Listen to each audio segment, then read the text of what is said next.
Magandang hapon mga kabay.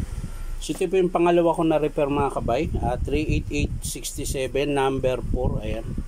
Kasamaan po ito sa nauna kanina mga kabay. So ang papalitan, spindle, tube, cap, lever, brush holder, bearing bus. Ayan. Pero bearing lang pangalan yan mga kabay. Pero hindi naman talaga siya bearing. Tapos washer at o-ring, gear, intershaft, ayan, tsaka yung housing front. Ayan. So yan po yung ikakabit natin dito sa unit na dito 5032. So tara mga kabay, samahan nyo po ako.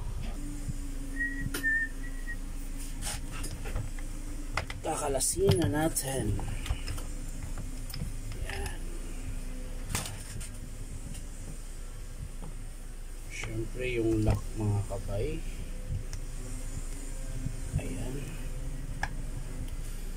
Tapos yung screw ng brush holder mga kabay.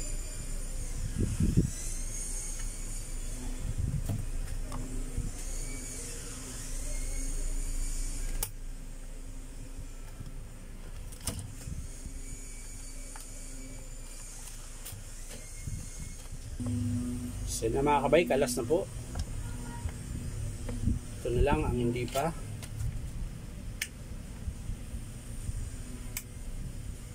Ayan.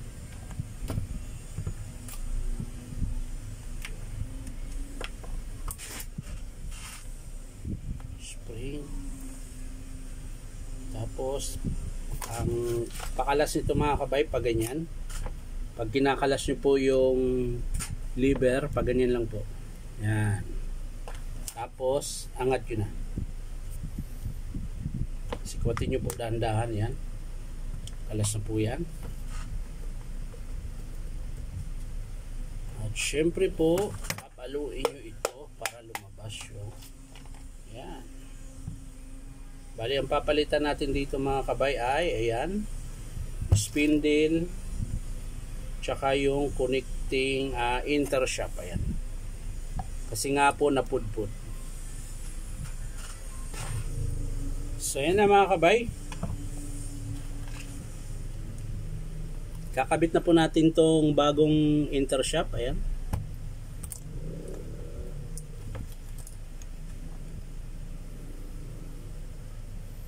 Siyempre bago natin ikabit yan mga kabay, palitan muna natin ng o-ring. Ayan. Kabit muna natin yung bagong o-ring mga kabay. Ayan.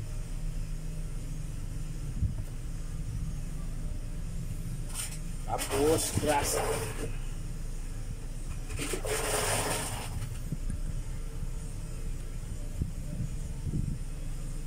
Yan. Tapos saka natin ilagay ito mga kabay sa kanyang kinalalagyan.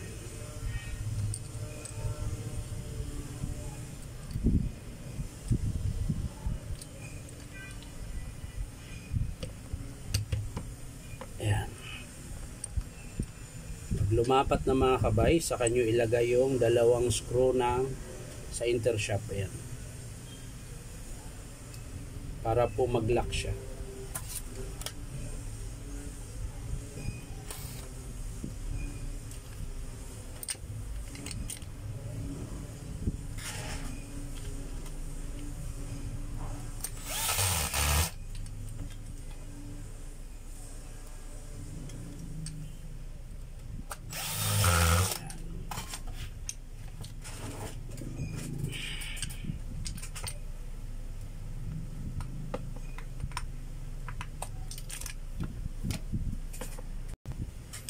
So yan mga kabay, lalagay na po natin yung pinaka-selector ng gear at syempre yung gear na bago mga kabay.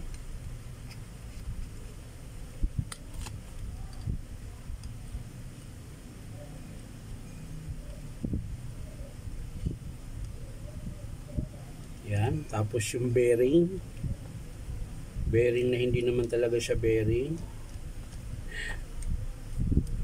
At syempre yung lock. screw. Yan, yung screw niya. Siyempre, higpitan natin. Nalaglag na siya. Nalaglag na siya. Talaga namang.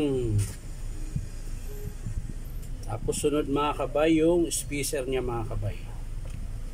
Yan.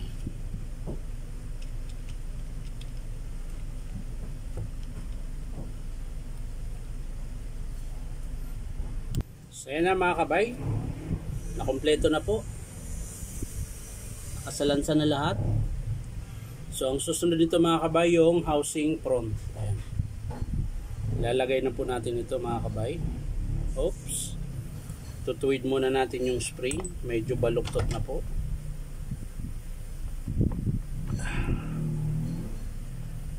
Ayan. Oops, luma yan. Ito yung bago. Ayan.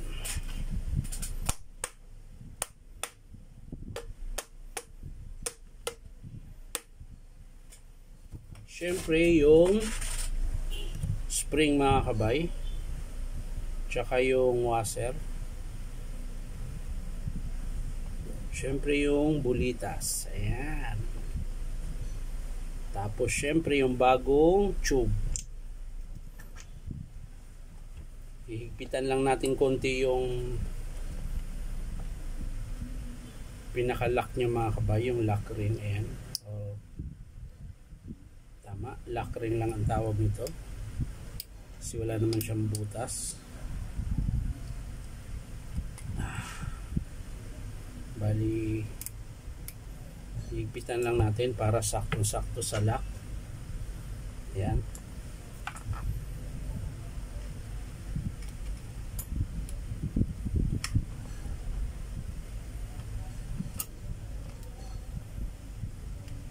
Pumasok ko na, Brad. Huwag mo na akong pahirapan pa. Yan. Siyempre yung cap mga kabay. Yan. Tapos testing natin. Baka makalas yung bala. Yun. So okay. Press natin pababa para makatanggal. So okay na yung mga kabay. So ito naman sa gitna mga kabay, yung spring. Iikutin mo lang yung armature para ma-select mo yung spring sa gitna. Yan. Dapat nagagaganyan siya. Yan. Bago mo ipasok yung selector hammer. Yan. Ang pagpasok niyan mga kabay, ganyan lang din po. Yan.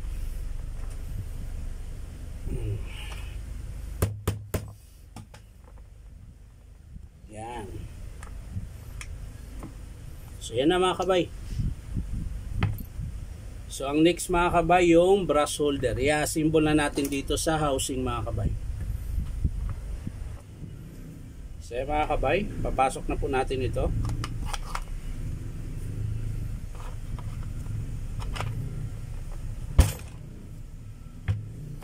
So yan. Sana yung ano, mga screw. Yan.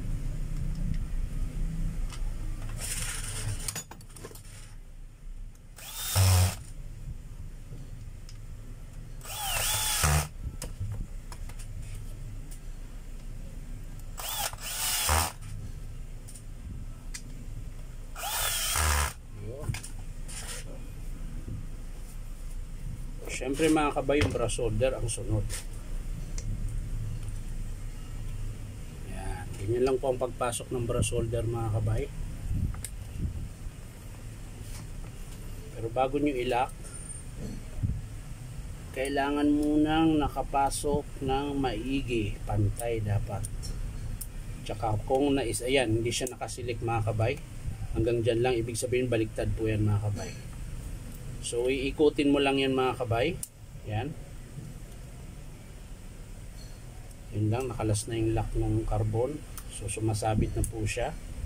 Kailangan mo munang sungkitin mga kabay para maalabas. Yan. So lalagay nyo yung daliri nyo sa gitna para hindi magkalasan. Tapos iikutin nyo po pa ganyan.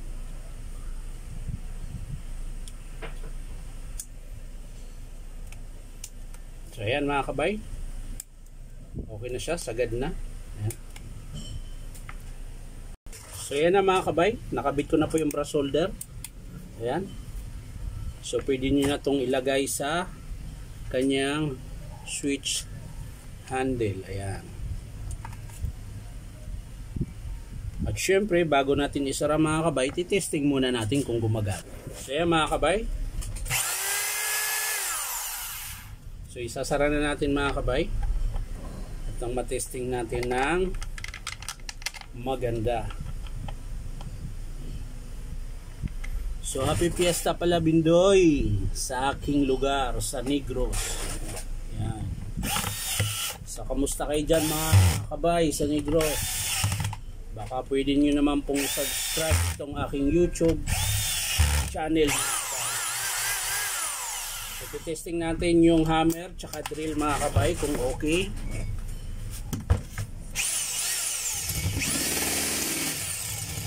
So yun yung drill mga kabay. Ito po yung hammer, yung maingay.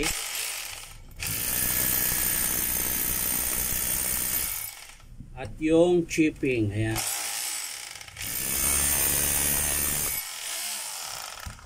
So yan lang po mga kabay. Maraming salamat sa panonood. At palike and share na rin po. At syempre subscribe nyo po ito aking YouTube account na Inom Taba.